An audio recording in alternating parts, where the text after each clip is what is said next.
যারা নিজেরা ঋণ নির্ভর, ঋণগ্রস্ত, ঋণ খেলাপি, তারা ঋণ নির্ভর বাজেট দিবে, এটাই তো স্বাভাবিক। স্কুল ফিডিং প্রোগ্রাম থেকে এক সপ্তাহে ডিম, রুটি, কলা বাবদ প্রতি সপ্তাহে 17 কোটি টাকা লুটপাট করা হচ্ছে। মেগা প্রকল্পের মাধ্যমে মেগা দুর্নীতি শুরু হয়েছে। স্পিকার, বাজেট আমার জীবনের গল্প, আমার পকেটের গল্প, আমার ভবিষ্যতের স্বপ্নের গল্প, বাংলাদেশের 18 কোটি মানুষের দৈনন্দিন জীবনের হিসাব নিকাশের গল্প। কিন্তু এবার মাননীয় অর্থমন্ত্রী যে বাজেট প্রকাশ করেছেন, প্রস্তাব করেছেন, এ বাজেট আসলে আশারে গল্প। মাননীয় স্পিকার, প্রায় 3.25 লক্ষ কোটি টাকা ঋণ নির্ভর যে বাজেট পেশ করা হয়েছে, সে বাজেট শুনে, ঋণের কথা শুনে আমাদের বিরোধী দলীয় অনেক সংসদ সদস্য উষ্মা প্রকাশ করেছেন, আশ্চর্য হয়েছেন। আমি কিন্তু একটু আশ্চর্য হইনি, কারণ যারা নিজেরা ঋণ নির্ভর, ঋণগ্রস্ত, ঋণ খেলাপি, তারা ঋণ নির্ভর বাজেট দিবে, এটাই তো স্বাভাবিক। মাননীয় স্পিকার, এ বাজেট পেশ করার আগেই বাংলাদেশে গত 4 মাসে এই সরকার এসে প্রায় অধিকাংশ পণ্যের মূল্য বৃদ্ধি করেছে। এ বাজেট পেশ করার আগেই 14টি ভোগ্য পণ্য সহ প্রায় বড় বড় যে পণ্যগুলো মানুষ নিত্যদিন ব্যবহার করে সেগুলোর মূল্য বৃদ্ধি পেয়েছে। এবার বাজেট পেশ করার 7 দিন আগে বিদ্যুতের মূল্য বৃদ্ধি করা হয়েছে, 10 দিন আগে জ্বালানি তেলের মূল্য বৃদ্ধি করা হয়েছে, কিছুদিন আগেই এলপিজি গ্যাস 1200 টাকা থেকে 1940 টাকা বৃদ্ধি করা হয়েছে।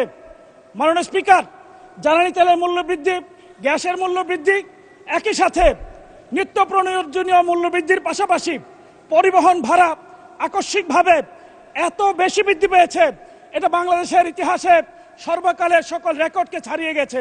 মাননীয় স্পিকার, বাংলাদেশের মানুষ খুব আশা নিয়েছিল এই বাজেট পেশের মধ্য দিয়ে এই মূল্য বৃদ্ধিকৃত পণ্যের মূল্য হ্রাস পাবে, কিন্তু এই বাজেট বাংলাদেশের মানুষকে হতাশ করেছে। মাননীয় স্পিকার, একই সাথে এই বাজেটে বিশেষভাবে কিছু পণ্যের উপর নতুন করে করারোপ করা হয়েছে, যাতে এই পণ্যগুলোর মূল্য বৃদ্ধি পেয়েছে। এমএস রড ও এর কাঁচামালের উৎপাদনে কর এবং ভ্যাট হিসেবে 10% নতুন কর বৃদ্ধি করা হয়েছে, যাতে রডের মূল্য বৃদ্ধি পেয়েছে, ইস্পাত এবং টিনজাত পণ্যের মূল্য বৃদ্ধি পেয়েছে। সাবান এবং শ্যাম্পুর কাঁচামালের উপর ভ্যাট অব্যাহতি কমিয়ে আনার কারণে ইতিমধ্যে এই দুটি পণ্যের মূল্য ইতিমধ্যে বৃদ্ধি পেয়েছে।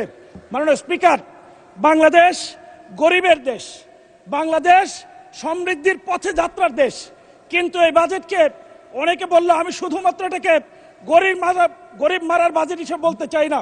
এটা শুধু গরিব মারার বাজেট নয়, গরিবকে হয়রানির বাজেট।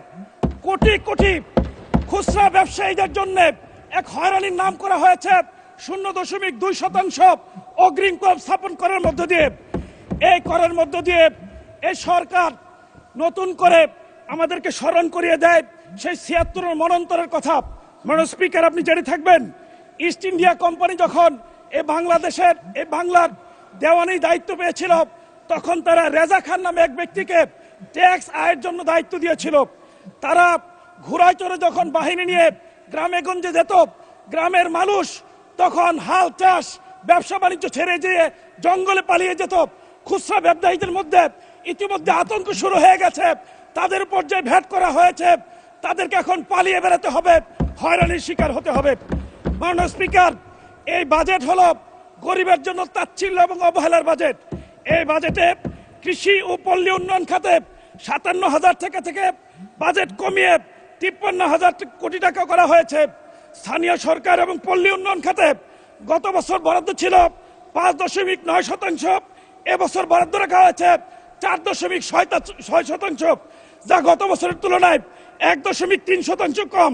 কৃষি খাতে ভর্তুকি কমানো হয়েছে, গত বছর ছিল 2.2%, এবছর করা হয়েছে 1.8%।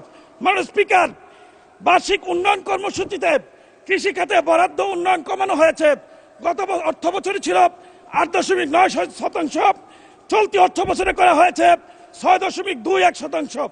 মাননীয় স্পিকার, গ্রামীণ উন্নয়ন রক্ষণাবেক্ষণ খাতে বরাদ্দ রাখা হয়েছে মাত্র 400 কোটি টাকা। মাননীয় স্পিকার, ইসলামের বিধান হলো তুখাযু মিন আগনিয়াহিম ফাতুরাদ্দু ফি ফুকারাহিম, গরিবদের জন্য ধনীদের কাছ থেকে সম্পদ সংগ্রহ করা এবং গরিবের মাঝে সেটা বিলিয়ে দাও। এই সরকার উল্টো নীতি গ্রহণ করেছে, গরিবদের কাছ থেকে, খুচরা ব্যবসায়ীদের কাছ থেকে সম্পদ গ্রহণ করে ধনীদের জন্য সেটা বরাদ্দ রেখেছে। মাননীয় স্পিকার, এই সরকার অতীতের পথে হাঁটা শুরু করেছে।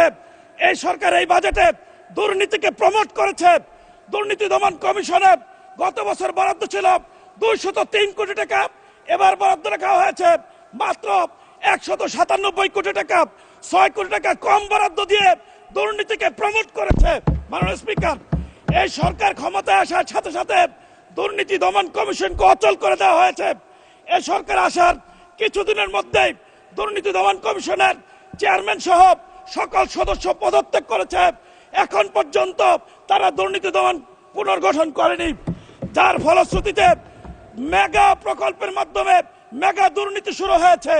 মাননীয় স্পিকার, স্কুল ফিডিং প্রোগ্রাম থেকে এক সপ্তাহে ডিম, রুটি, কলা বাবদ প্রতি সপ্তাহে 17 কোটি টাকা লুটপাট করা হচ্ছে।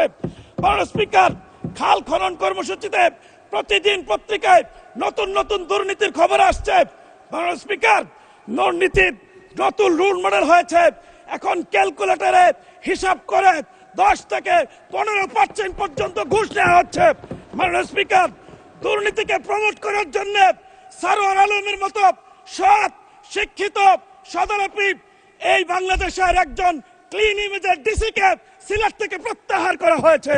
মাননীয় স্পিকার, নতুন করে এনবিআর থেকে মতিউরের মতো আনোয়ার খুঁজে পাওয়া যাচ্ছে। মতিউরের ছিল 500 কোটি টাকার দুর্নীতি, আনোয়ারের দুর্নীতি পাওয়া গেছে 900 কোটি টাকা। মাননীয় স্পিকার, বাংলাদেশ রেস্টুরেন্ট ওনার্স অ্যাসোসিয়েশনের মালিক তিনি বলেছেন, যে এনবিআর বাজেট প্রণয়নে যুক্ত থাকে, যে এনবিআর করারূপ করে, যে এনবিআর ভোট করে, সেই এনবিআর যে পরিমাণ দুর্নীতি করে সেটা যদি নেওয়া হয় তাহলে বাংলাদেশে বাজেটের দরকার হবে না। মাননীয় স্পিকার, আমাদের জন্য অত্যন্ত হতাশার খবর।